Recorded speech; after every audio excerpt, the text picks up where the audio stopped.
Welcome back to Andy Tube. This is part 8 of a series of a Singer Model 404 full restoration.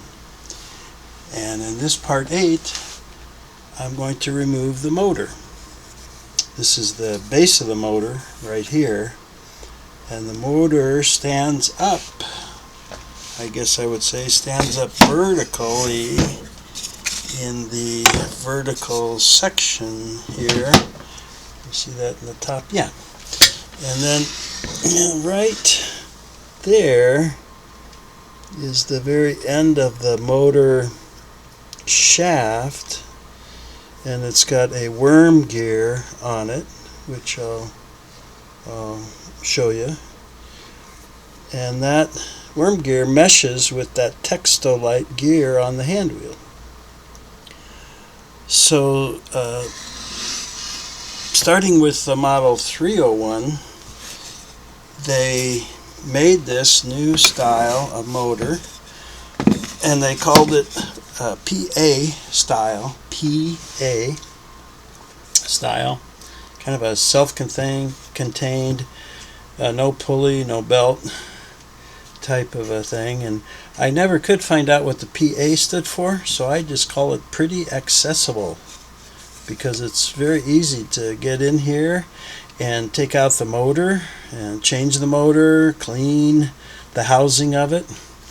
And the motor itself doesn't screw or bolt into anything. You may see these screws up in here, but don't take those out. Those are some open up some cover plates for the motor bushings. So what holds it in place oh, excuse me, I have to edit that out. What holds it in place is the motor hold down plate, and it just kind of puts pressure on the motor and kind of holds it down or pinches it in here. So when you want to take it off, we're going to loosen, yep, you got it, the motor hold down plate screw. And it's just left to loosen, and the screw's a couple inches long and goes into a hole in there. So we'll just get that out.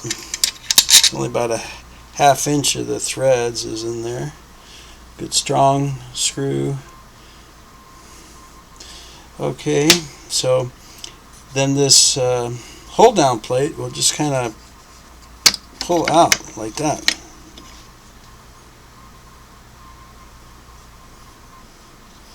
And the curve matches the curve of the motor housing. Then once we've got that off, there's just 2 wires connected to the motor, and you can just grab them by the covers. Don't pull on the wire, but go to the surround of the wire and pull off. So there's like a hollow brass tube, and then there's some brass pins on the motor, and they just push on and pull off. So if you can't get in there with your fingers, you can use some needle nose pliers to pull them out. But once you got those wires off, now the motor can come out. Now you can rock it back and forth, and you can pull it. If it's really varnished and stuck in there, you can go back to that top gear and take a heavy screwdriver or something and tap on the end of the motor shaft up there and set it free. But otherwise, you just kind of rock it back and forth and pull it out.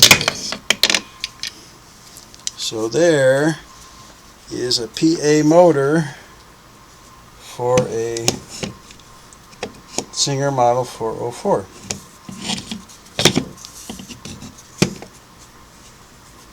See, it's all kind of self-contained here. There's a couple of screws here that go back into there, and a couple of screws here, and you can open this up and you can clean it, clean the commutators, replace the brushes. That's kind of a mini series in itself to do that. But while I got the machine at this angle, you can see a tube that the motor, this part, slides into. And you can see all this varnishing that's from the grease dripping down in there and then gets hard, and sometimes it can really glue the motor in there. So don't be surprised if yours, you can see that's wet. I sprayed some WD-40 in there yesterday. So well, here's what I was going to show you. See if we can look. I can put a flashlight back here, and you can. There you go.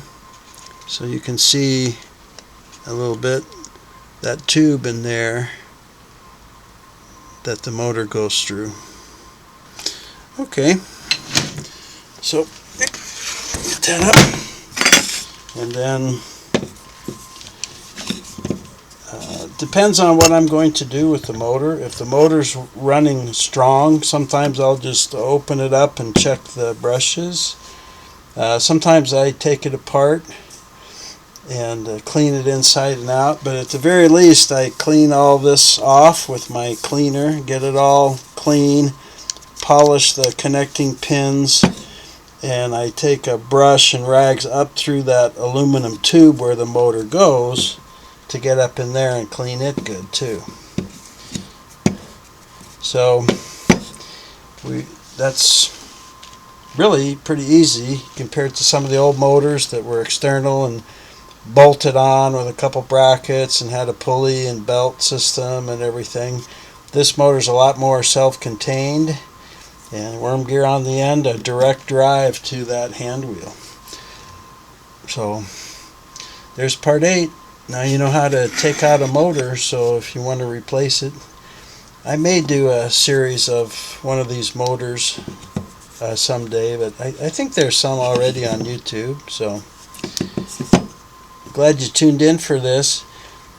I think part 9 I'm going to talk about all the wiring now, and what needs to be done with it, if I'm going to remove it to do the restoration, or loosen it and bag it up so I don't get moisture on the contacts. But that'll be the next part. So I'm glad you watched about this Singer PA motor removal. Pretty awesome. Hey, that's what PA means, huh?